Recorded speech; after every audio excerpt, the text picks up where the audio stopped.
What up, Illumineers? It's Luis with Quest for 3. We have a lot of things to talk about in this episode. Meta Watch, the new 5K event in Anaheim, and we have a very special guest with us today. So without further ado, let's quest out.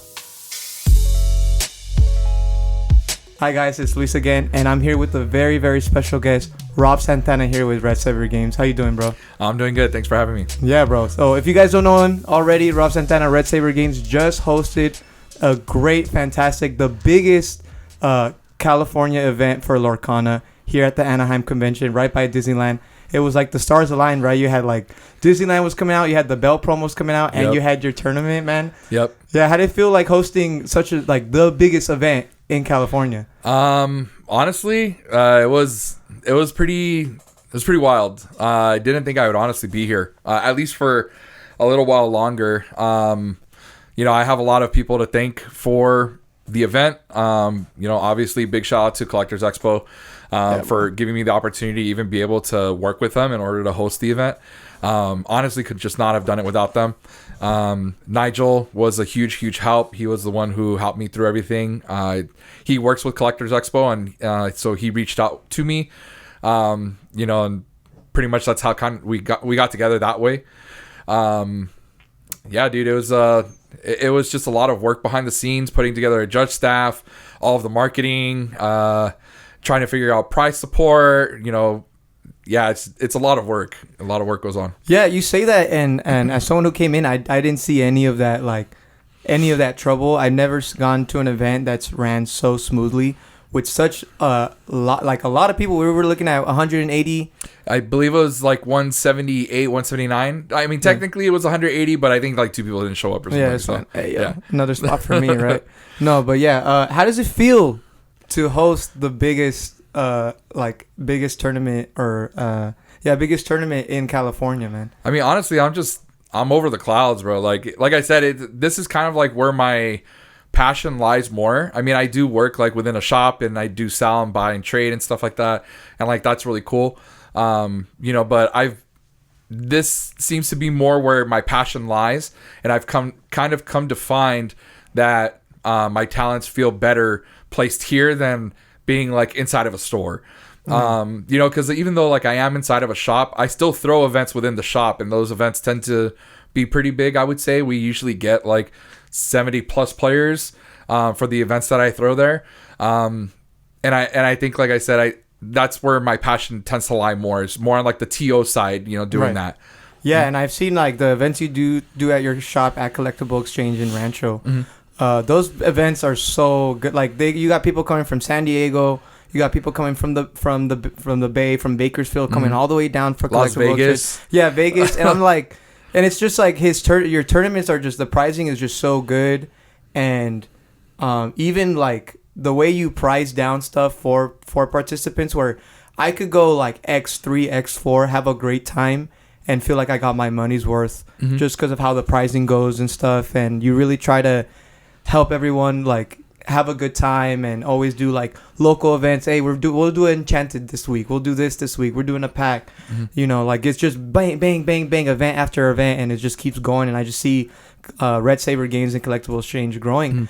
So you have a lot of skin. You've been having a lot of skin in the game when it comes to playing cards.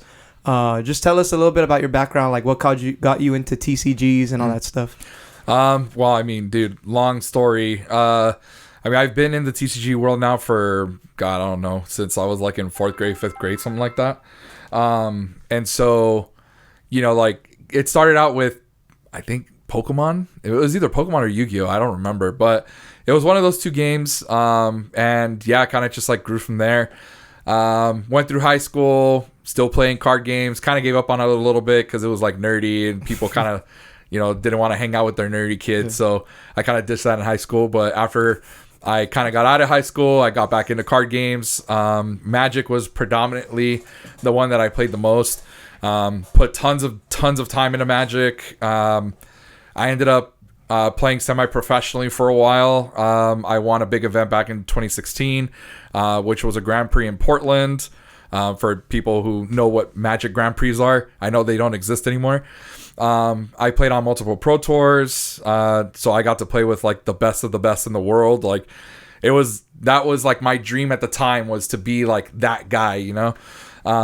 And I feel like I kind of like checked that off my bucket list. Mm-hmm. And now that I've kind of gotten a little bit older, I still participate in card gaming, but I don't know if my passion really lies within like the competitiveness of it anymore. I think I actually enjoy more being able to bring these events to the players. And I think what kind of gives me an edge is the fact that I was like a competitive player. And so I understand from a competitive player's mentality, or even just a player's mentality in general, what things they would look for like these events, right? Like how much to charge, what to prize out, you know, what time of day to hold it. Should I hold it in the morning and have it run all day, or should I host it at night and make it like a quick, you know, best of one or something, you know? So I definitely think all the years of playing card games has helped a lot with how I put together these events now for players in Lorcana. Wow, yeah. Big journey. And what you know, Magic, Yu-Gi-Oh, Pokemon, and you said you just saw Disney one time and you said, you know what, I'm gonna walk away. I'm just gonna go all in on Disney. What made you go for Lorcana? Yeah, no shade on no shade on Wizards, no shade on Magic, I guess, but I guess I really just lost the passion for Magic. I didn't really like the direction that the game was going, especially with all these new IPs and stuff that they have coming out. Now it almost just feels like a cash grab, like more than anything. Yeah. I mean, I'm still buying those Spider-Man cards. I'm right? Spider-Man, Avatar: The Last Airbender, but I'm not gonna play. But I'm gonna get those just to cards, collect, right? Bro. I mean, they're sick. You know, like I'm not gonna lie, but I don't know. I kind of feel like if I wanted to play a fantasy card game, like leave my dragons and leave my wizards alone, bro. Like that's what I want. Like I don't want to play with you know, I don't want to play with Avatar: The Last Airbender in my fantasy game. I don't know, bro. I lost to Toph, bro. I just lost my game to Toph. Exactly. Like, what the heck? Cloud, bro. Yeah, Sonic the Hedgehog. You know, just it takes my rings, bro. Like I don't know. Oh my god, Sonic Ring. I play Sonic Ring for 5. I draw 5 cards. Yeah, dude. And so, like you were saying, as a player and stuff, it must. I'm not gonna say it sucks, but it kind of feels like a player turned coach. And how does it feel like looking outside in now? You're watching these players, you're watching this, and you ever get that drive like, man, like I like the event, like I bet you were like, man, like if I was on there, bro, like these plays, man, would be sick. Like you wouldn't even know what I'd be doing right now. Yeah, I mean, looking at it from the outside in, obviously I have information that other players don't have because I can see like both sides of the table. So yeah, I mean, obviously I think I could, you know, say, yeah, like, oh, I would have played that different, or like I would have done something differently. But I do think that if I put my time into it and I really wanted to play the game competitively, I could. I would just have to put together a team of people that, you know, that I trust and like really put my nose to the grindstone, because that's what I did with Magic. You know, I was putting in 40 to 60 hours a week on Magic alone. So it was pretty much a second job, you know, like I would go to work my 40, and then after work, I would go to the card shop and I'd be putting in hours there. And then after I left the card shop, I'd go home and I would be putting hours at home, you know? So it's like, but that's what you have to do if you want to be competitive. Like a lot of people think that you can just like pick up a deck and then, you know, just be good. And granted, there are some people out there who can do stuff like that, you know, who just have the mindset and they're just talented or gifted, I guess you could say. Built different. Yeah. They're him, you know? But that's not me. Like I gotta put time in, you know, I gotta learn the cards, I gotta learn the interactions, I gotta learn the metagame. I need to know what my opponent's trying to do, what am I trying to do in those matchups. So yeah, I definitely think I could do well.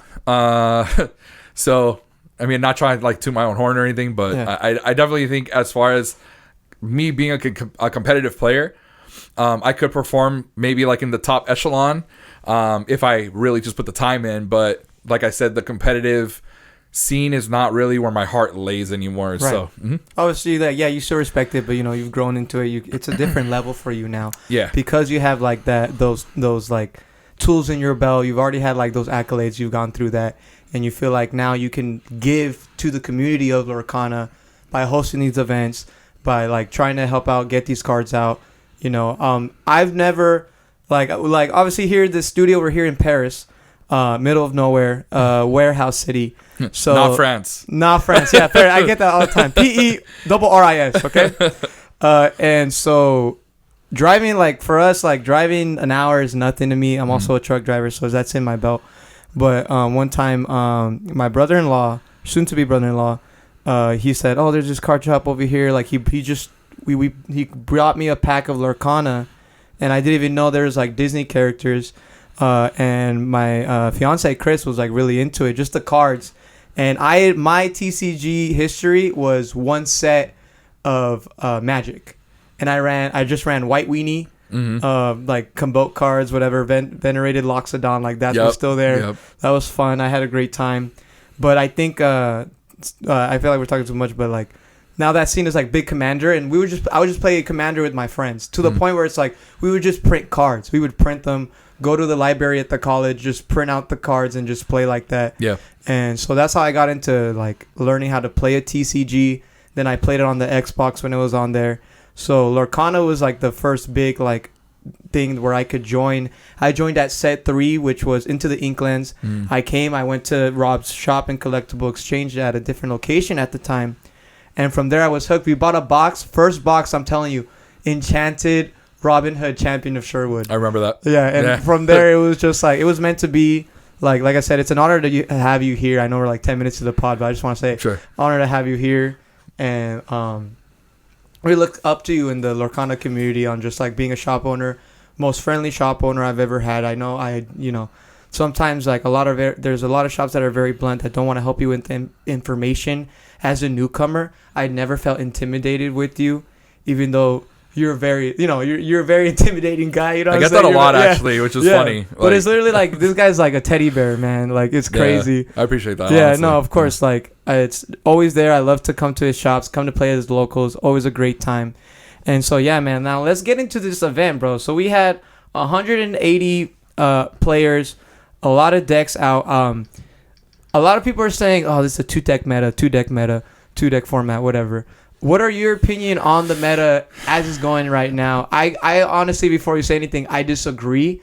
I think the meta is probably like, say what you want about B pair's not here and people can't exert and stuff like that. I totally understand that, but I feel like a lot of different decks are having their time to shine, and just like it's time for like Amber to come out, for Sapphire, Steel to like show their stuff. So I just want to know, like, for you, like what the decks are, what this meta is for you right now. Well, if you're asking me my personal opinion on the metagame, I think it could be better. I'm not going to say it's my favorite metagame. Right. I feel like I'm playing Super Sealed. And, dude, yeah. Like, it just really sucks, I guess, knowing that it's much more difficult now to play like a really good mid-range or a really good control deck, especially when there are people out there who like to play those types of strategies. Like, and also it feels terrible that my opponent can just disrespect me by dumping their hand on the board and saying like, how are you going to beat this? Like, how are you going to beat these, there's no B prep to have to be afraid of, no grab your swords, no anything. And it feels really not great. Right. I'm not going to sit here and lie to you. Now, on the other hand, some people may argue, well, this is a really skillful format, right? You need to learn how to play for the board. You need to know how to like take trades. You need to know when to quest, when not to quest, like yada, yada, yada. And I would say in a way, yes, that does occur. And that is definitely a skill that people need to have. But threat assessment or knowing when to like turn the corner against like certain decks, that should already kind of be an ingrained skill that more competitive players have. So I think the fact that we don't have a way to punish people for just like dumping their hand out or vomiting their hand on the board kind of gives players who don't have that competitive sense a bit more of an edge. And I mean, I'm not trying to be mean or I'm not trying to like say anything by that, but I definitely think that this format is much more appealing to people who want to play at a competitive place but don't normally have the skill set to play in a competitive scene.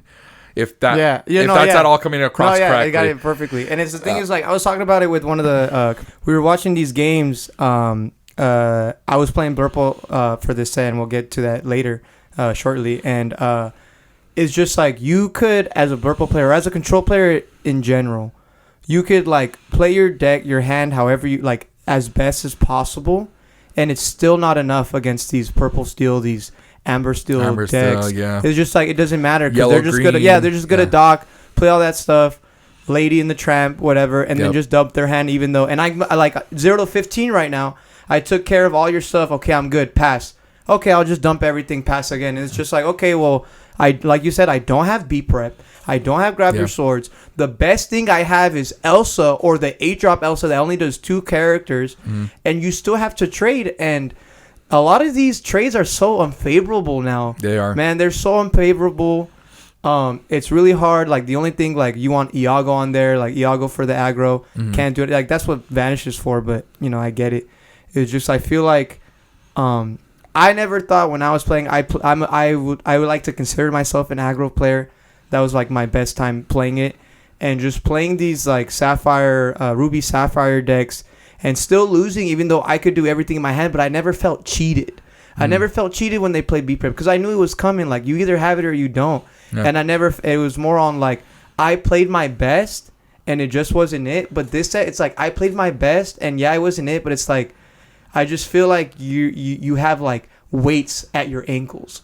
Like, you're already at a disadvantage. And I feel like this set is way more of a die roll thing than anything. To the point where people are talking about, oh, guys, like, don't even do high roll anymore. Do 1 and do odd or even. And they're doing math now. And it's like, to this set for real, like, for trades and stuff, is big on math now.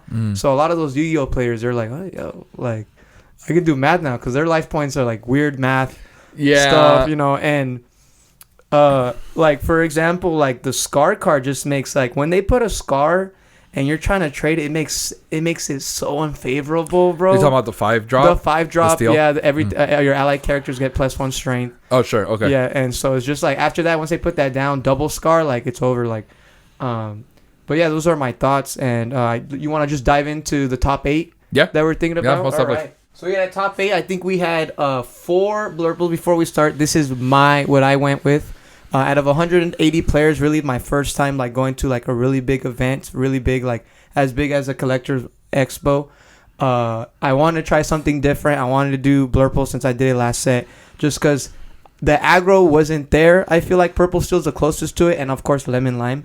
But I'm a big fan of, like, Burn decks, Gathering Knowledge, Cobra, and I just feel like you couldn't fit it in this set. So I wanted to do something different. I wanted to challenge myself. So I went with Blurple. When I did I cracked my cases, I only got 1 Dumbo. You guys can check that video up in the YouTube subscription. Shameless plug.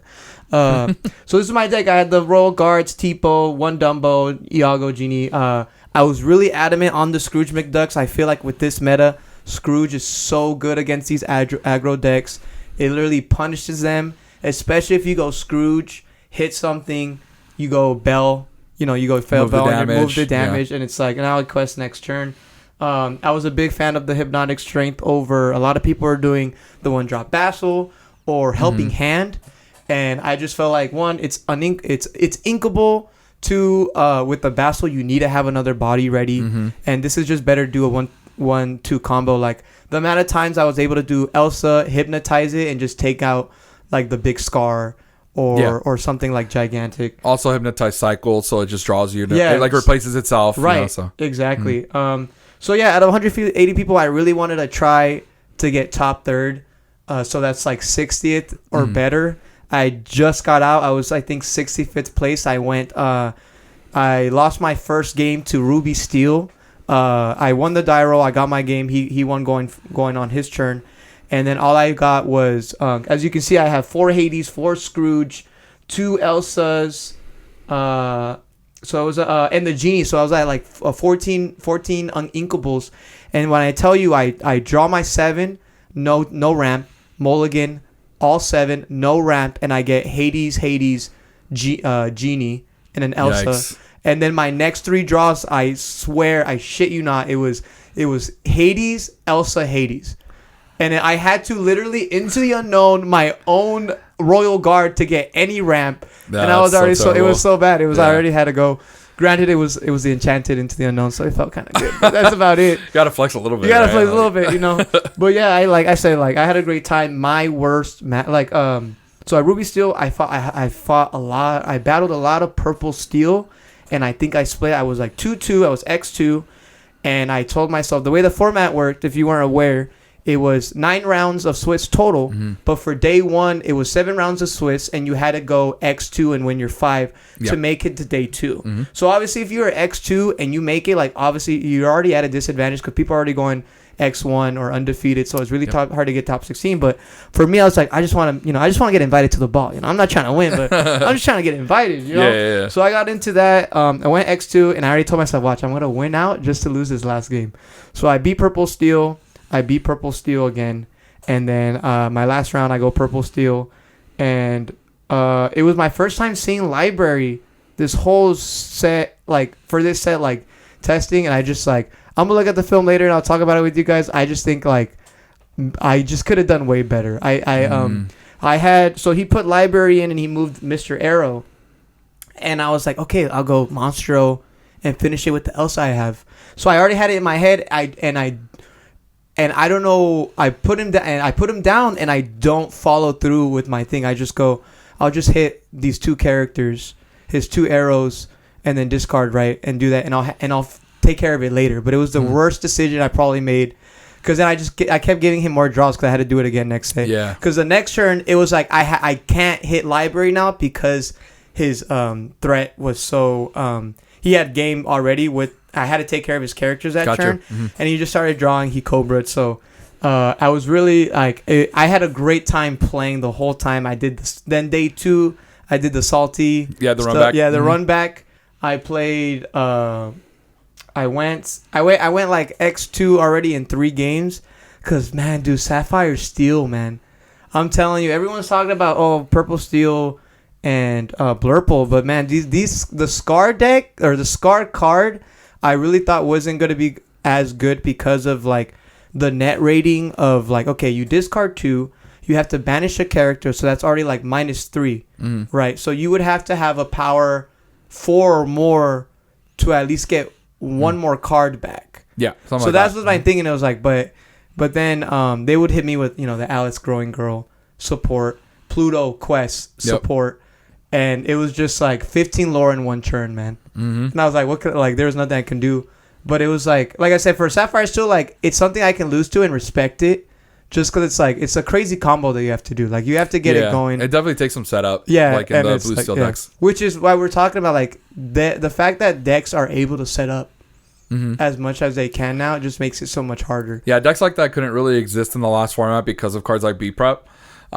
Which I mean, I guess is kind of cool that we have the ability to be able to play these styles of decks now, where support feels a lot better because you can actually set up a board to actually make support feel useful, whereas last set or pre-rotation I should say, those styles of decks couldn't really perform because of cards, well, not even just because of B-Prep, but because we just had so much interaction in general, right? We had Let It Go, Let the Storm Rage On, Rage of a Strength of Raging Fire, Along King Zeus. Like we had so many cards.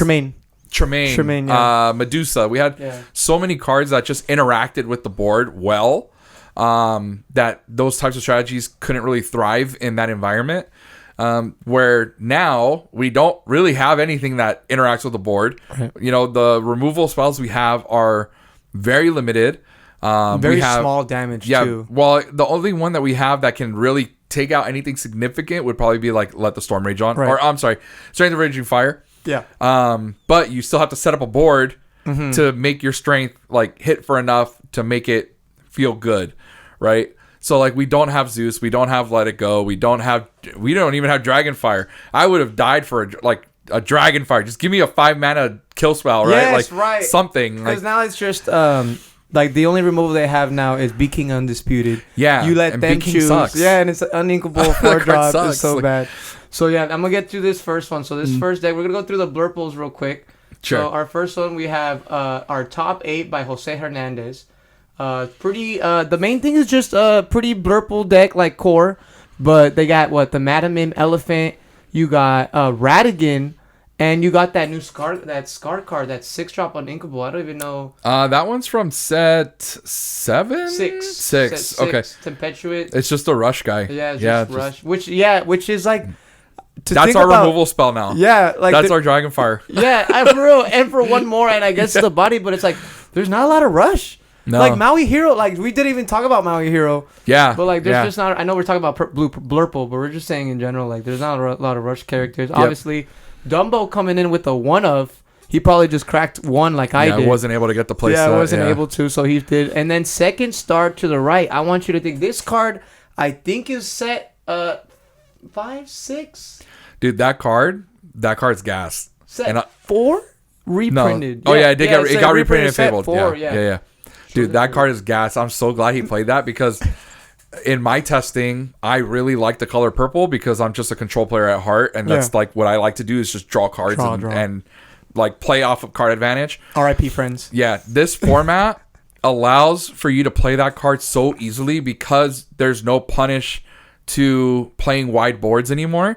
Also, if you're playing like red purple, you're able to play the new singers, right? So like you have Max and you have Power Line. So like these guys can just stand on the board. You don't have to tilt them, and then guess what? You just sing a second star on the right. Yeah, you're singing Finders. Yeah, it's like what does your opponent do? You just drew 5 cards. Yeah. Like that's so sick. Yeah. 5 cards. It's crazy. That's broken. Yeah. And then if you sing that off of a power line, a 6-drop power line, then you get the trigger from the power line, so you get to like play something for free. Yeah, because it's like it's 9 or less. So you can't play a song and then sing that for free because it's a 10-drop, right? No, you can't play this off the power. Well, does Powerline say when you sing? When you sing, you play a song. Look at the 9 top 4, or less. Right? Yeah, top 4, and you sing a song for free, but it has to be 9 or less. Yeah. So technically, you can't do that one. But you're saying do that. Yes. Draw the 5. Yes. Then look at the top 4. Then Powerline. Yeah. So then you could hit like a you could hit a B King. So good. You could hit like a Pirate's Life, right, or something like that. Would be broken. Pirates, bro. I've seen double pirates happen to me. I got double pirates on the starter deck video. If you haven't checked it out, link is in the description. Other things I like about this deck. I mean, the one Dumbo is kind of weird, but like I said, it's probably just because he couldn't get them in time for the event. What do you think about the Madam Elephant, the only bounce character we have left now that they took out? I think it's fine. Yeah, I actually think that card's a little bit better than most people give credit. Being able to reset like your Genie so you can draw again, reset your Robin Hood so you can draw again, reset your Bell after you quest with it or something, so then you can just replay it and then move the damage. Because this is Blurple's removal, right? It's like you have Bell. That's your removal spell. You have Elsa. You have everybody's got a weakness. That's just for like good card draw. That was kind of an interesting one. Everybody's got a weakness. It's kind of a cool card. I also think the 4 Radigan is like crazy. So crazy. Right? I was trying to test it. It was just like, in my opinion, when I was testing, it was just take too long. Like I'm not trying to quest right now. I'm trying to take care of their board. Yeah. You know what I'm saying? So by the time I put Radigan out, it has ward at the end of turn. If you didn't put any cards into your inkwell this turn, you banish this character. And you're always inking, but in a format where, even though it's purple and there's a lot of card draw, in a format where like you're probably top decking at the end, hopefully you're not, but you don't have a lot of cards left. So inking the cards and it's probably a card that you need and you have to ink to keep Radigan on the plate. I just felt like I had to, I didn't play it, but I understand, quest for 4, bro. 4, 6, 7. I honestly think Radigan is a really good call. Only reason being in the mirrors, it's really hard to beat that card because you can't Elsa it, right? You can't Bell move damage to it because of the ward. Yeah, it's Scrooge McDuck on steroids. Yeah, really. And it quests for 4, which is putting a huge clock on your opponent. Nothing in the opposing deck can really trade well into it because it's a 6/7 body. And it's also a really good target for your Bell, so you can use it to challenge and then use your Bell to move the damage off of it. So I don't know. I think the Radigan's actually kind of cool. It's probably pretty good into Purple Steel too, I would imagine. Oh yeah. Just because they can't strength it and they can't use smash or cannons to kind of chip it and then trade. Yeah, they're just using a lot of they're using too much resources. Just to deal with that one character, and you can't because you're right. It has ward. Yeah, you can't do nothing. Yeah. One card I want to talk about is the Robin Hood Unrivaled Archer. I think this card took over Anna's spot, which was a 6-drop. Just because, like I said, it's so the Elsa you need it. Why would I want to put Anna before Elsa? And then if you're doing it later, it's too late. Yeah. So I feel like the Robin Hood, like I said, you run out of cards. If they have more cards than me, I get to draw a card. So it replaces itself already when you play it. And it's a 2 question 4/4. and has evasive for that evasive battle for the mirrors, like a Dumbo when you're trying to take out a Dumbo and stuff. So yeah, I really liked it. I think it's a solid deck. Really, a lot of 1-ofs, but in a deck where you're drawing because of the goated card that is second start to the right, you're gonna be fine. Yeah, I definitely think that blue purple was like the deck everybody wanted to play. I think the only reason you don't play blue purple is if you think amber steel is gonna be like half or more of the tournament, because this deck probably struggles really hard into that deck, especially when they have their like Aurora into Tiana into like Nala / whatever else, those starts are just so hard to beat, and this deck is definitely not beating that start. No, for real. So blue purple is definitely like, I would say maybe the control deck right now of the format.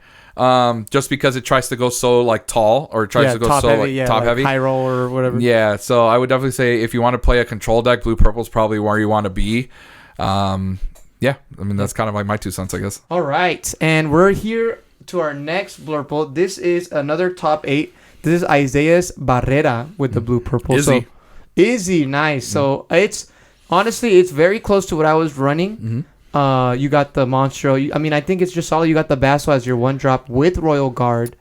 Would you now for your 1-drops? Did you prefer that you had like Diablos?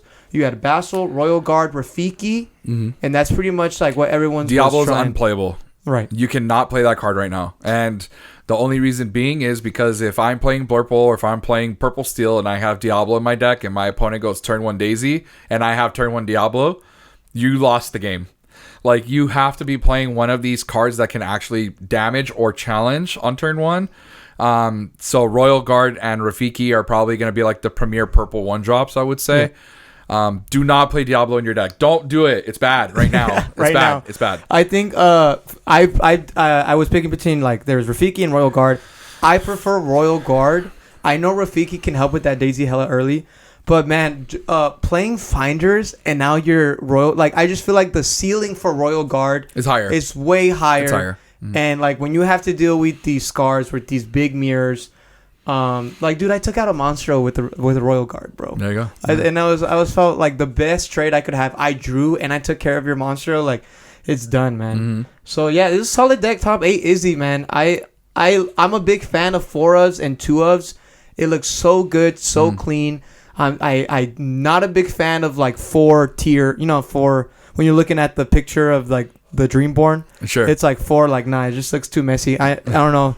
Talk to DKP, man. 4-ofs are pretty much it. Or Ed. Yeah, Izzy's list is very streamlined, which is something I really like. So I can tell that maybe in his testing, he just wanted his deck to be the most consistent as possible, right? Which is good because in card games like this, you want your deck to be consistent, especially so then that way your mulligans for certain matchups are better.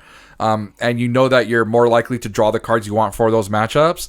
Whereas, say, like the previous deck that we just looked at, I believe it was Jose. His deck is a little bit more techy or a little bit more toolboxy, where he's playing like some 1-ofs and 2-ofs and stuff.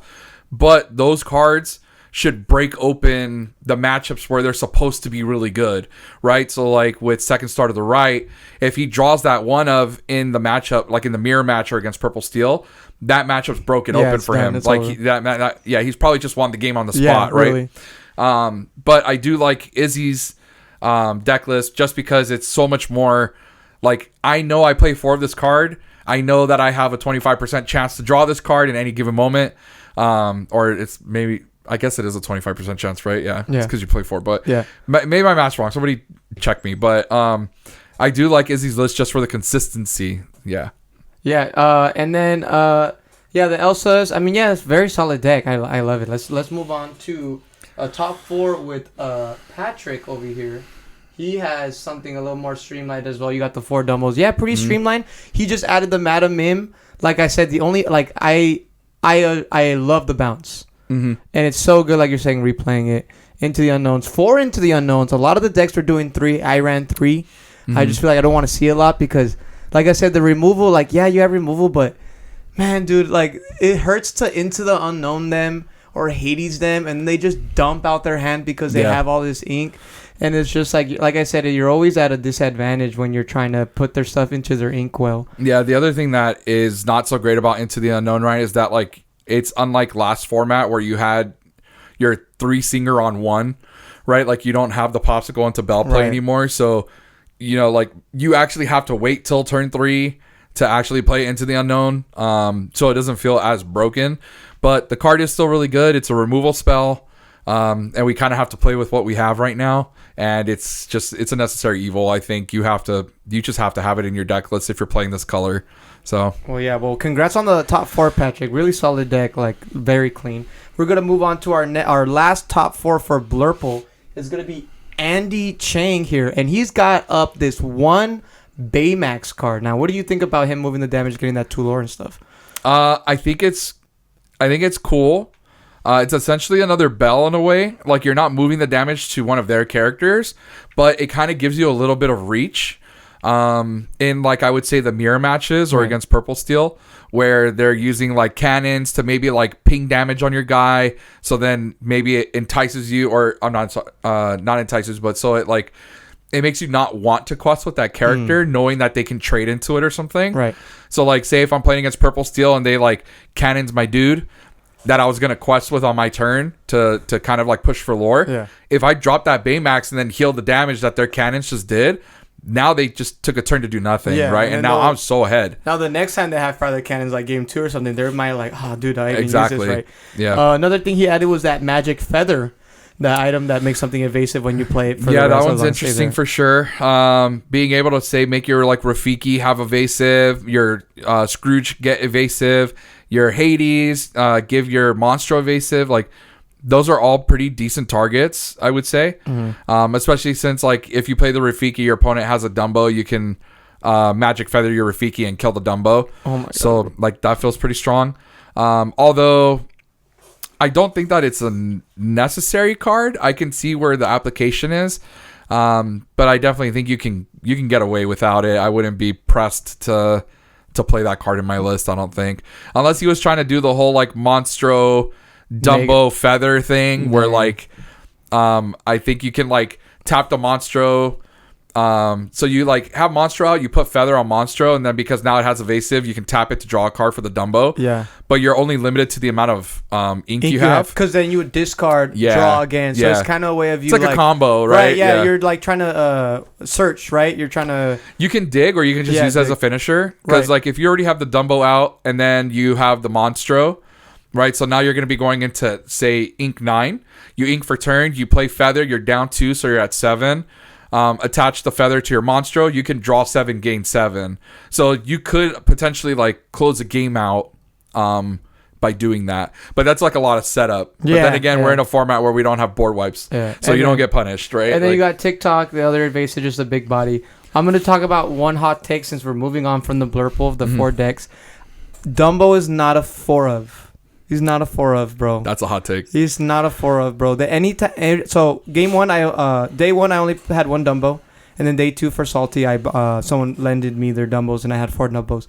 When you play Dumbo and you use his ability and you're able to use it, you already have control of the board, and I just feel like it slows you down so much. You draw into the Dumbos when you like. When people put double Dumbo, it's doing the same thing that 1 Dumbo is already doing. Yeah, so. I think the other thing, too, is that Dumbo's actually not a turn 4 play. Right. Like, I know it costs 4, but that card's not a turn 4 play. You usually want to play it on, like, turn 6 or something. For your Elsa. Yeah, so then that way you can, like, you play your Dumbo and then get immediate value off of your Dumbo by tapping 2 characters to draw 2 cards or something. So, yeah, I don't think that Dumbo... I might agree, actually, that Dumbo is probably not a 4 I'm thinking, like, a 2 to 3 is just because, like I said... When you use them, you already have board control.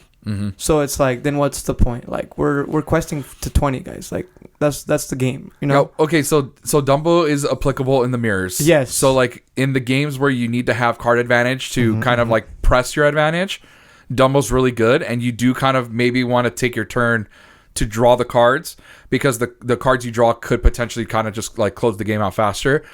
But Dumbo is terrible against aggro, right? Right. Like, you don't want to play a Dumbo into aggro, or even use the ability. You want to be using your bodies to like trade or like do damage and stuff. But I might agree with you. Yeah. Maybe it's not a 4, Still, maybe it's yeah. like a 2. Still 2 or a great 3. card. Like Yeah. still a great card. Like it's this is my family on a body. Like Yeah. and so it's so fun. The Enchantress is great. I love Dumbo coming in the Enchant's here. beautiful. It's so good. It's so just nice. to digress, just to like quick segue. The best enchanted lineup of Hands all down. time. Hands They know down. what they were doing. They're like, we're imprinting, but dude, we got something for Oh you. yeah, hands down. So so those are our top 4. Blurple, great guys. Like that's our control. Congratulations to everyone on the top 4 on top 8. Next, we're moving on to the only Sapphire Steel deck that made it to top 8. We're looking at Jason Torres's Pleakley is King here. Now, first look at everything. What really stands out to you in this deck? The 5-drop Jasmine is interesting. The 5-drop Jasmine is interesting. No. Yeah, I mean, it's really kind of just the 5-drop Jasmine. Everything else looks pretty standard. He's not playing Scar. I just noticed that. I was going to talk about that. Like, not playing Yeah, Scar. he's not Everyone playing I played Scar. against played Scar. And like I said, I got wrecked. I love, like, Scar is so good. I could be because he's not on the whole, like, ally thing, right? Because how many of those cards are allies? I don't think very many of them are allies, actually. It's the Tinkerbell Giant Fairy. Mm-hmm. You have the Pleakley. You have Tipo, Doc. That's it, really, right? Yeah. So it's what, Yeah. 4 characters? Yeah. So, And the Vincenzo. Vincenzo, but, like, yeah. so late.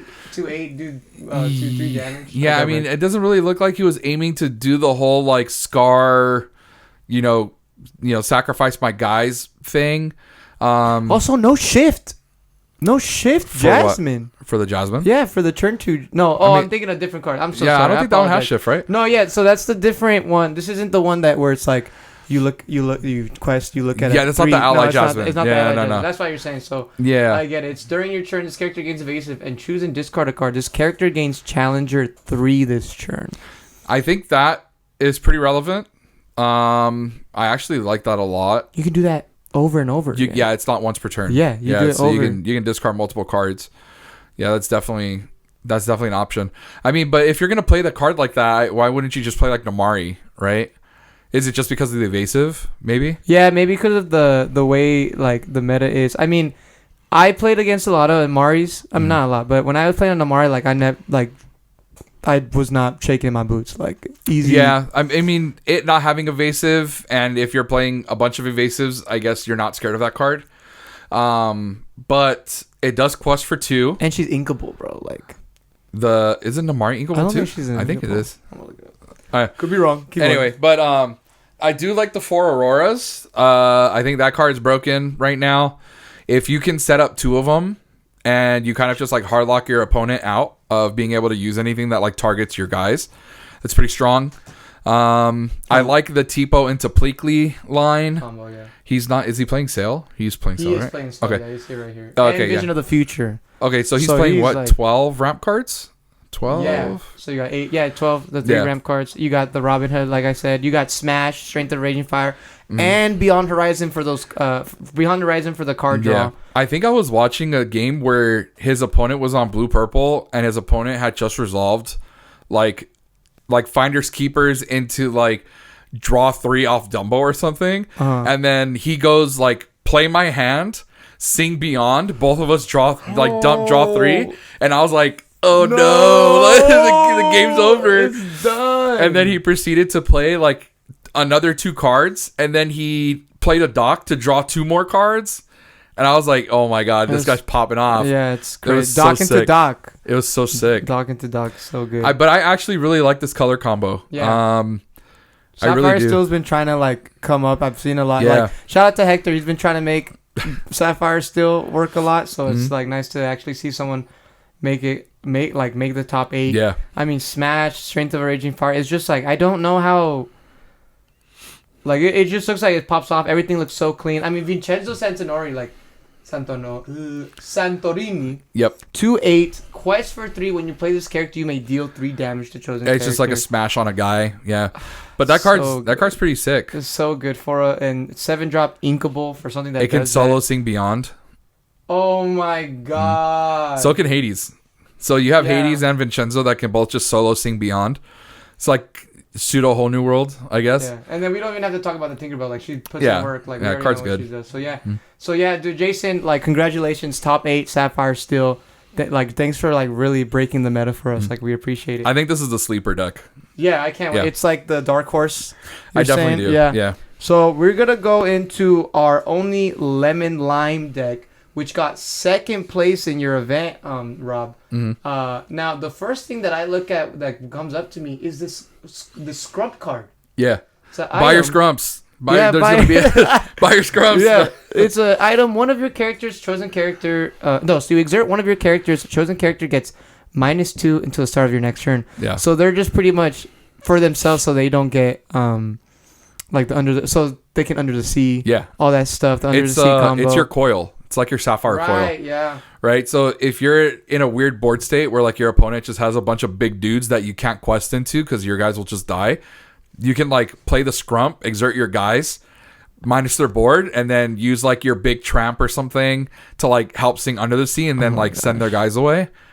It's pretty broken. Yeah, It seems and then pretty cool. you got great one drops. You got the Bobby, Mm-hmm. you Bobby draw and discard. So the new Mulan, like the Steel Mulan, Daisy Duck, goaded lady, double it, like the two ladies. And then for me, that always gets me is these 0/4 one drop characters, man. It's really weird. Yeah, but I totally understand, man. Especially when you got Scrump and it's just like they're gonna stay there for a while, man.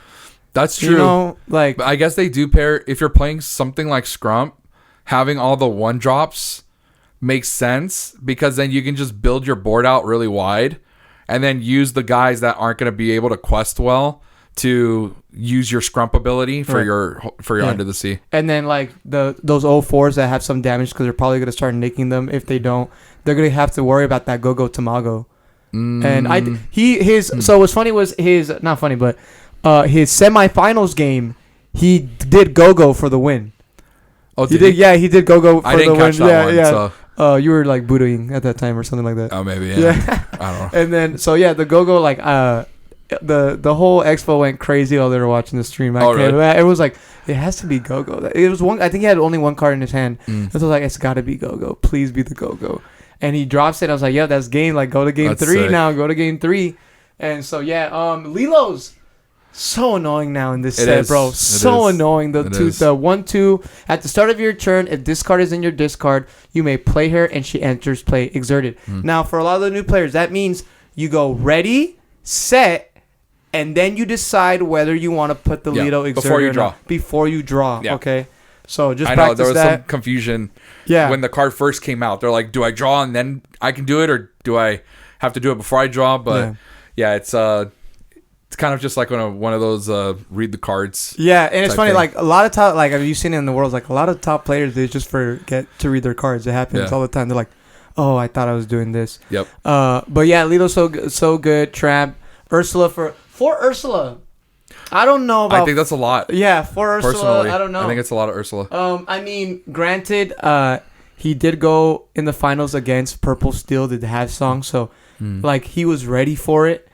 But yeah, any other card that stands out to you here in the lemon line? Like, I mean, it's pretty standard, I'd say. This looks pretty close to like almost all of the other like dog lists I've seen. Dog, yeah. The one thing I think that this deck might do to adapt is it could go bigger.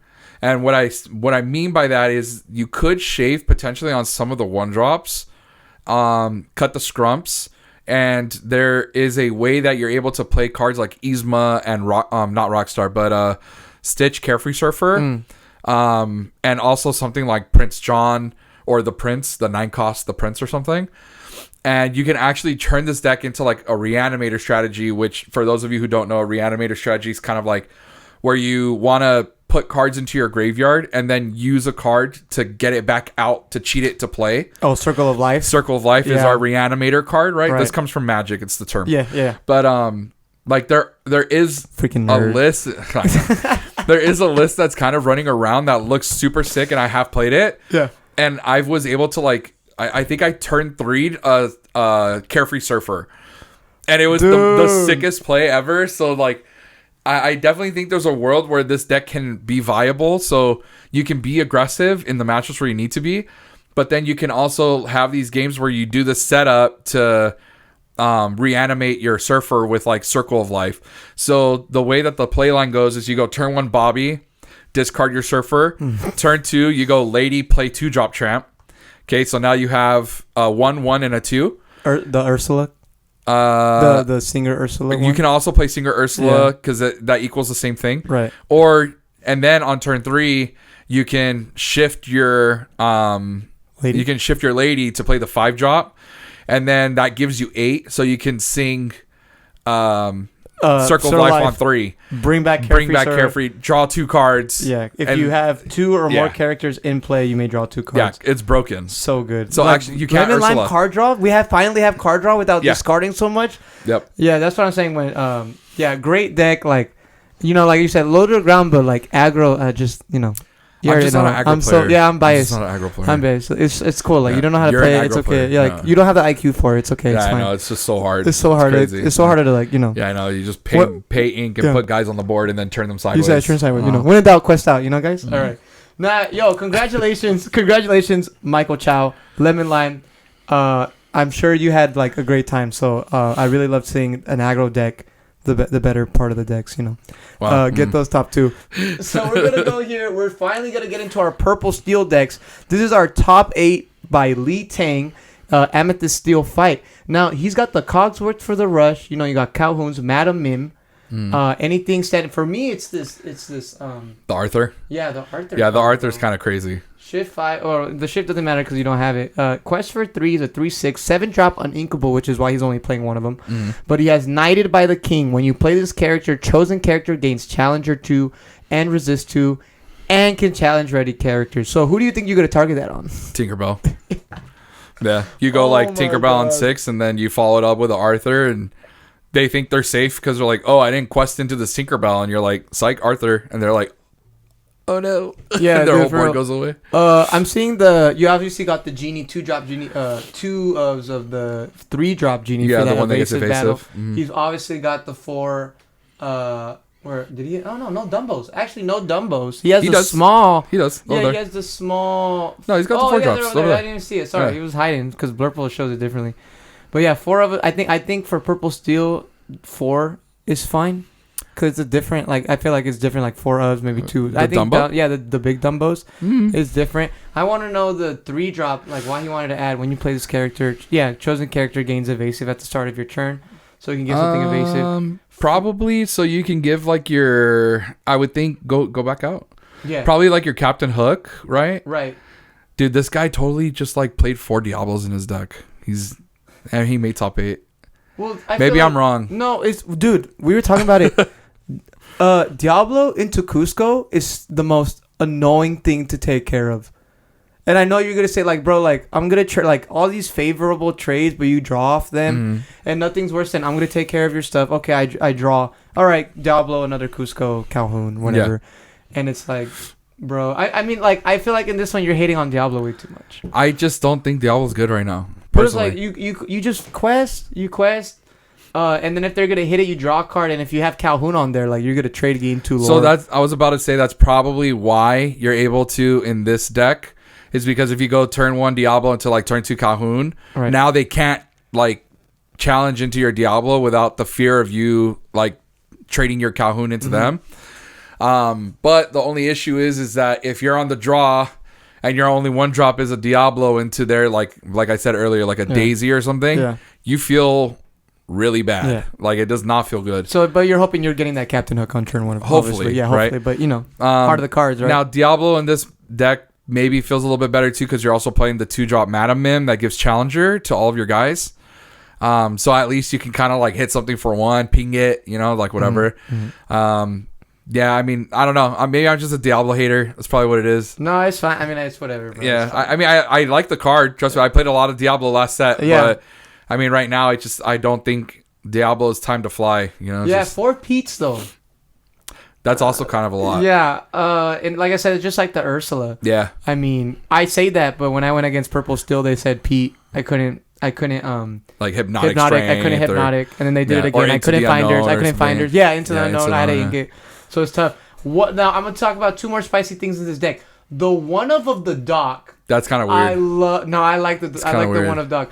Purple Steel, the set I did, one of a dock came when I needed him. Because it's like That's nothing's crazy. worse than going dock into or like, I have a dock in my hand. Let me mulligan the dock away, and then you draw 2 more docks. It's just pain. I mean, just draw better. It's just I don't know what to tell you. Just be good. Okay, well, how you feel about the dog is how I feel about this 1-drop Cobra. Like, what are we thinking here? Like, what are we doing? The 1 Cobra is crazy. What are we doing here, The 1 Cobra guys? is crazy, but he made top 8. So I mean, hey, I don't know. Maybe he knows something. Maybe he's him. He's him, dude. him. Yeah. I honestly think Cobra is like a 4 of that card's so good. I mean, you burn, like I said, like Purple Steel aggro burn. I'm in love with that. So like no gathering, I totally understand. So like Cobra is like 4/4 body. Yeah, it has Vantage Place because it's a 4/4 body. You discard a card, and like that's fine. You know what you discard? You discard the second dock you have in your hand. Yeah, if the you're one that's worried dead, about it. Yeah, right? if you're worried about it. Yep. So like I said, hey, he made top 8. I didn't, but There you go. I mean, these like I said, the toolbox kit. I'm not. I wouldn't do that, but it's because I'm not built that way. But it obviously works. Yeah. Like it obviously works. In It's a way, so it does. good. 2 smashes. No fire the cannons in Purple Steel, which like I can agree. I can actually agree. It's uninkable, which sucks. Also, 2 damage compared to 3 damage on smash is a big difference. So well, you say that, but let's see what Salty's Spice Duck has to say about that. Zoo updated, so he has the Captain Hook, Happy, Royal Guard. So it's basically purple. I always call it Purple Steel Mines, pretty much. So you got the 7 drawers mines. You got Happy and Doc. You got Smee the Evasive. You got Genie as well. 4 Dumbos, 4 Lilos. Is this the first Lilo we've seen in all these purple sticks? Yeah. Steel decks? That's crazy, man. yeah, I know. Maybe he was the only one who could get him. Yeah, I mean, I played against some people that did have them, and it was crazy. And it's funny because it's like Lilo's a type of card where it's like you don't even worry. Like it's not a card where like, okay, he's at 3 ink. I have to worry about the Lilo. Like no, bro, he can it's not a turn 3 play. It's like I'm gonna widen out, and then when you don't think I have enough to worry about your characters, boom, I just played a Cricky for 3. Like I just played a small Cricky, and then look at that 2 fire the cannon. Okay, so let's go. So I will say in this deck, I would say in Salty's version of the deck, or I believe his name was Donald, right? AKA yeah, look it up, Splish. Anyway, in this version of the deck, I would say it makes a lot more sense because he's playing the dwarves, right, with the mine. So the mine's able to hit something for 2, and then the cannons can finish off something. So if they have a 4 toughness guy, you move your dwarf into the mine, he goes to work, comes back out, deals some damage, and then you got the cannon to finish it off. Yeah. Or you have your Captain Hook to hit something for 3, cannon finishes it off. Don't forget your Vanish characters. Yeah. Like Cannon, Pinglet, Neago, it's gone. Yeah, so I would say Cannon in this version of the deck I think makes a lot more sense just because you have more ways to kind of capitalize on that 2 damage with the mine and stuff. Also, he's playing... The other deck wasn't playing Strength, right? The other purple still did? No, it was Smash and Strength. He was playing Strength too? Yeah. He was. Okay, yeah. So 4 Strength, 2 Smash. This one is just 2 Fire the Cannon, 4 Strength of a Raging Fire. And 4 Hypnotic Strengths. 4 Hypnotic Strengths. So yeah, it's more of a challenger deck. Yeah. Like you were saying. Obviously, it's purple core. You got Genie, you got Elsa. Yep. Now Dumbo. Is this, I guess, the core? Again. No bells. No bells. No bells. I mean... Bell's a trap. Don't play Bell. I guess. He won. You can't challenge that. Yeah, you can't. I guess. Yeah, I don't know. No Bell is kind of a new one. Every purple deck we've looked at so far has at least 2, I would say. And if you're playing 2, you're still throwing, bro. Play 4. Yeah, I don't know about 4. 4 is kind of crazy. 3, 4 is fine. But yeah, I mean he got there. No bells on his deck. That is very interesting. What I'm upset about is where are the Nalas at, guys? Purple Steel. I've been talking about these now. I know. I'm saying, but I love this Nala. You know what? I'm gonna do it, guys. Don't even worry about it. I'll take care of it. Dude, I'll get the Purple Steel aggro. Not one Nala. Amber Steel deck in top 8. Not a single Amber Steel. The deck everybody was afraid of. Yeah. Everybody was like, "Oh my god, Amber Steel's just gonna go crazy this weekend." Yeah. Not a single one. That's why everyone went Blurple. That's exactly why everyone's talking about going Blurple. and Purple Steel just for that. So stuff. now's the time for Amber Steel to shine. Yeah. Because now that everyone's like, oh, phew, Amber Steel wasn't a deck. It didn't even top 8. So all the Amber Steel players are going to come out, dude. Yeah, they're like, oh, what'd you say? That's what's going to happen. Hold my beer. Yep. Hold my beer. I promise you. All the purples. Okay, so this is what's going to happen. Now that we've kind of gone over the top 8 lists, we can kind of go into the next segment, I guess, of like where we think the metagame might rotate or might go. I didn't look at the SSG, so I didn't see what their metagame looked like. But I heard that Purple Steel won their event as well. Yeah.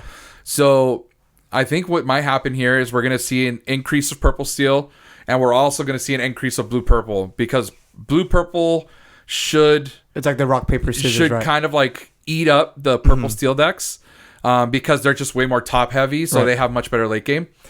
And then the Blurple decks are going to adapt to beating each other by playing more late game cards. So that deck is going to become even worse against Amber Steel. Purple Steel is going to have to adapt by playing more like top end or more end game cards to combat the Blurple decks, which means now they're worse against Amber Steel. Yeah. And then you got Sapphire Steel, which Purple's really bad, like not really bad, but is very unfavorable. And you think Blue Steel beats Blurple? Yeah. I really do. Yeah, it beats Blurple. It's Maybe. quick. Like, look, I'm coming from my experience. I know I'm not the best player of all time. And I just feel like no matter what I did against Sapphire Steel, they would just top it. I won. They got to 15 and I came back, which I felt good. But I high rolled every card I needed. Oh, okay. And for so them, you got lucky. Yeah, I really did. Like, they won the die roll. It's over. Like, yeah. But I feel like there's a big like rock paper scissors happening here. And so I just want to say, like, don't count Sapphire Steel out. Like, I definitely think it's the Dark Horse deck. Yeah. I do think that it has the potential to be like that deck that can beat everything. I think somebody just has to find that build. But I do agree. I think Blue Steel has the tools to be able to beat the decks that want to go late and to beat the decks that want to go fast. But until we find that list... Right now, I think we kind of live in a world where Purple Steel and Blurple are going to be very dominant. But now that is shown to be the case, they're going to cannibalize each other by trying to go over the top of each other, which is going to make the aggro decks much better into the metagame. So if you're planning to go play an event this weekend or in 2 weeks or whatever, I would highly suggest potentially looking into like Amber Steel or even like the Dog deck. I think those decks are going to be very strongly positioned into the metagame in the next week or two. But then it's going to become this thing now where then the aggro decks get really popular, and then the other decks are going to have to adapt to aggro again by going back to like what these lists look like, which then pushes aggro out. Yeah. So it's almost like a circle of life of meta. I see what you did. You know what I'm yeah, right. It's funny. Well, yeah. So you think any card that you think like obviously is going to shoot up more than the others, like meta wise? Any cards I think are going to shoot up. Well, I think Dumbo is crazy priced right now. Yeah. I don't think that's what is it at? $70, $80? Yeah, $80. I was saying $80. Dude, I heard people at the convention, I feel really bad, but I heard people at the convention were selling it for like $100. And people were buying. But I mean, what are you going to do? Like, if you really want to play Dumbo in your deck, you're going to pay to play, right? Yeah. And I think that's a lot of competitive players understand that. And also they were at a convention. So not only were we there on release weekend and it was like a hard to get card, but we're inside a convention. So it's like, it's like a triple, triple and not tap. to mention like the Disney, the bell stuff was happening. People are like, I'll sell you my bell. I'll sell you one bell for 4 Dumbos. Like, dude, you're crazy. I heard the Beast and the Bell were selling for like $300 or $400. So like it's a beautiful card. It's free. It's right. Oh hell yeah! But people are saying, well, I have to buy a ticket for Disney. Okay. I was like, get a pass, bro. Get a pass. Dude, if you're broke, just say that. No, dude, honestly, a money hack. If that card's selling for $300 to $400, the Beast and the Bell, just pay $1,000, buy a pass, go there every day. Quit your job. Hey, just quit your job. Go to Disneyland every day. Dumbo, definitely not $100 card.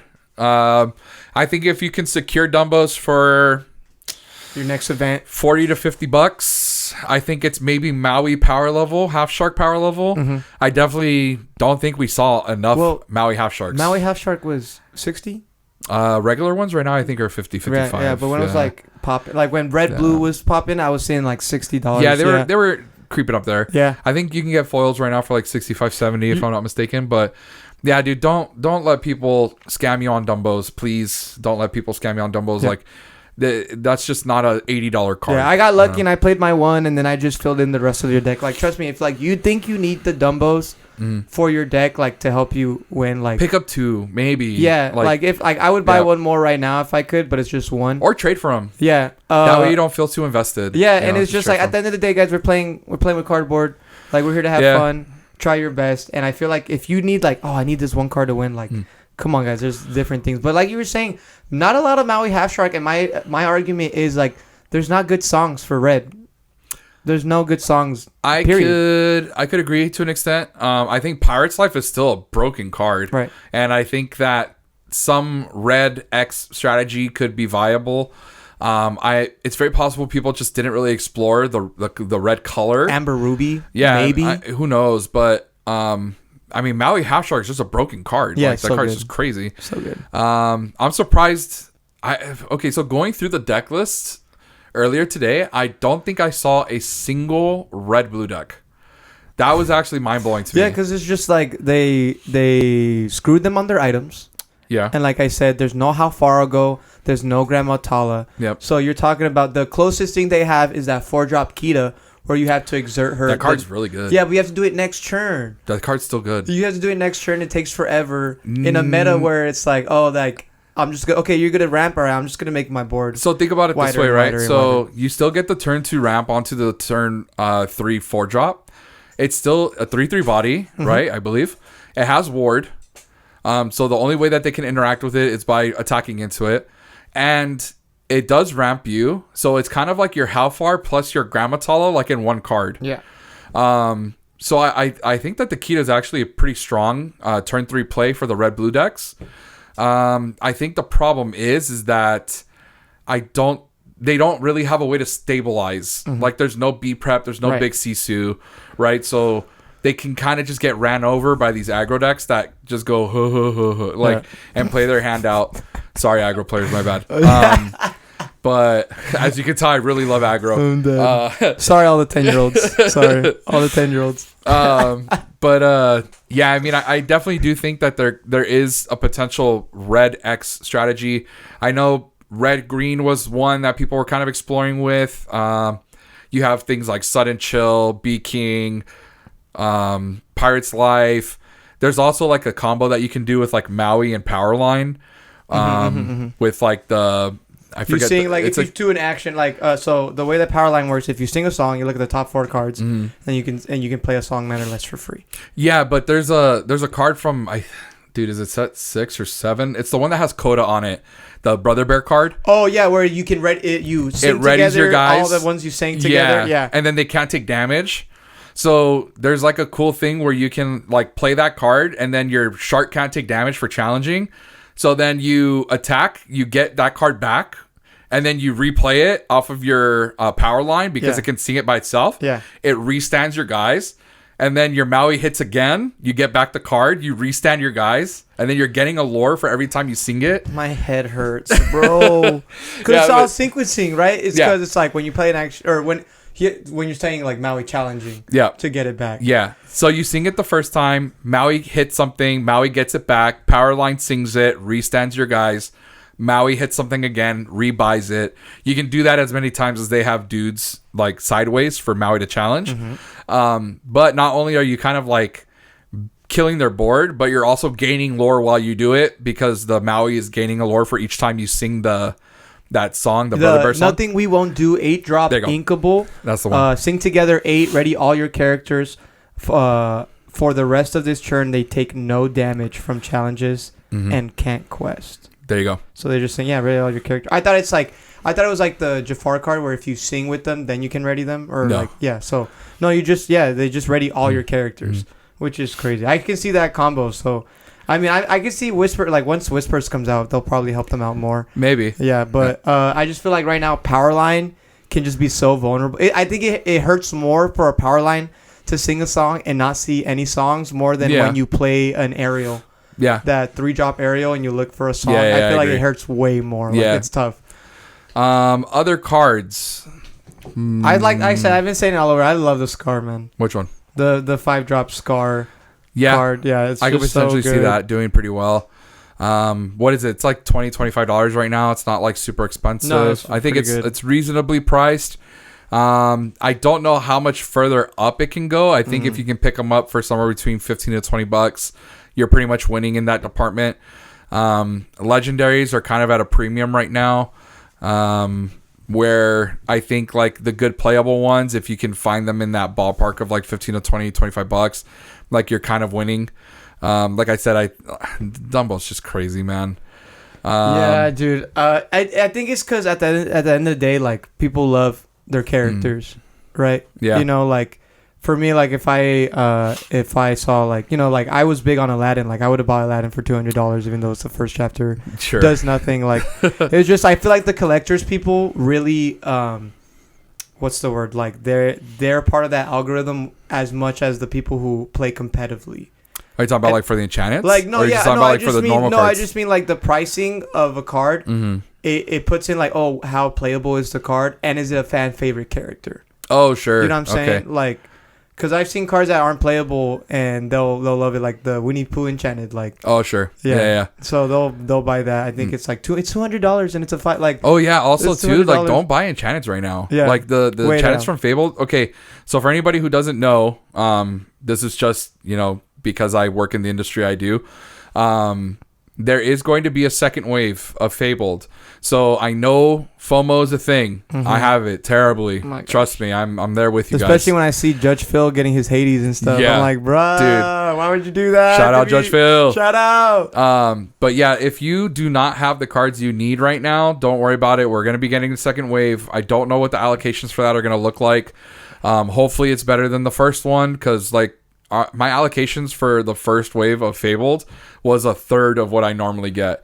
So I'm usually able, and again, I'm being transparent, I'm usually able to get somewhere between like 50 to 60 cases of a product, right? So like set 8, I got like 50, 60 cases of that, which a case is 4 boxes for people who don't know that. And I was able to get troves and the Starter Jafar thing, the the game. the game, the like Illumineer's Quest. yeah, I was able to get those. Like I could get whatever I wanted. And then this set, I put in the same orders, and I literally got 16, 17 cases. Yeah. Which like Yeah, I went to your You I know? went to your pre-release event. By the time I was there, you were out. everything was gone. You were out. And I felt so bad because Yeah. I had so many people there who wanted to buy stuff. But Yeah. I mean, we had 22 people for pre-release, so that was awesome. And I was able to, provide everybody with product, and it felt fair. Like I don't feel like people walked out of there with any kind of like ill feeling or anything. Like everybody kind of had a chance to get stuff. And then I was able to restock the day after, which I did post like, hey, first come, first serve. This is what I've got. Like, if you want it, come get it. But I had to save some of that product for the event as well, because, for pricing. Yeah, I mean, don't let FOMO get the best of you. Enchanted prices right now are through the roof. Prices on everything right now is through the roof. Hopefully we should be getting the second wave soon. Do you know, like, I didn't look too much into it. Why they were doing it in waves? Was it a printing issue? Was it like logistics? Were they transparent with their vendors? I saw them make a post because a lot of vendors were very confused. And I saw that was I really respected that they reached out to the community, to the vendors, and to explain like what was happening. I did see that there was a post. Ravensburg did make one. I read it somewhat. I didn't really pay too much attention to it because it didn't matter. Too little, too late. Yeah, type it's of thing. kind of like, well, like we would wish to know about things like that sooner, so at least we can be more transparent with our customers and let them know, like, hey, I'm not going to get as much up front. So if you do want some, let me know so I can either pre-sale or so I can save some for you on a second wave or something, or to just let us have a better understanding of what our numbers are going to be, so we can provide a better experience.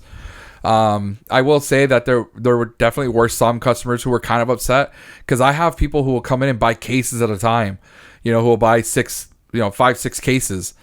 And when I told them I couldn't provide that this time, like, yeah, they were kind of upset because they're like, dude, like, I buy this much from you all the time. What they do with those, I don't know. That's their prerogative. Yeah. But, like I felt bad because I'm usually able to fill those orders, and, they get to go home and crack them with their family and have a good time and do what they do.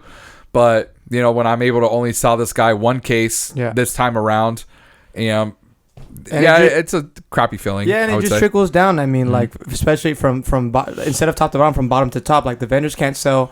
So then Ravensburger doesn't get as much of like the income or whatever, the product getting going in the supply and demand, because there's the demand, there's just no supply right now. So maybe the Waze is doing it. So like I said, we don't know why they're doing it. Probably a printing thing, maybe a logistics thing, or something to do with like fair work, not ethic or hours. It's just like work, fair distribution. Yeah, fair distribution, or like just making sure like people are putting enough time and effort into making the product and stuff. Now, some people would actually argue that this is a very good thing for the game.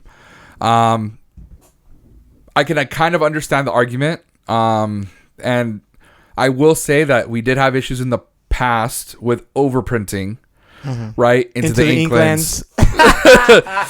Dude, oh, that's crazy. Dude, those box prices, I think they're like $50 a box right now. It's bad. There's a guy, there's a shop here that all he does is, to this day, he's like, oh, we're doing pack battles, or like the pricing is still into the Inklands because he has to get rid of them. Yeah.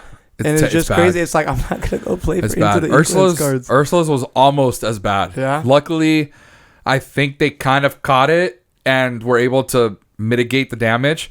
But, I'm not going to fault Ravensburger too much, and I'm not even really going to say that it's their fault. But this is their first TCG. There's a lot of stuff that comes along with that. I would say that Wizards has a pretty good formula with, how much to print, when to print, how much to let go, how much to hold back to release at a later date. They've kind of figured that out, right? But they've been around for 35 plus years. Right. So they've had that time. Yeah. It's tricky, right? Because you have to figure out the median. Like, well, do we want to do we want to pander more towards the players, or do we want to pander more towards the collectors? Unfortunately, the game wants both. If they didn't want both, then things like enchanteds and iconics and stuff, epics, wouldn't exist. Right. Like those high rarity cards, those chase cards, they wouldn't exist. They would have just printed everything base rarity, and they would have just turned it into like a board game essentially, right? And they would have just made it super available. Yeah, based pricing on how good the card is and stuff. And like I said, that's why Dumbo's like, I feel like just so expensive. They would have turned it into what's something similar to like it's called an LCG, or a limited card game.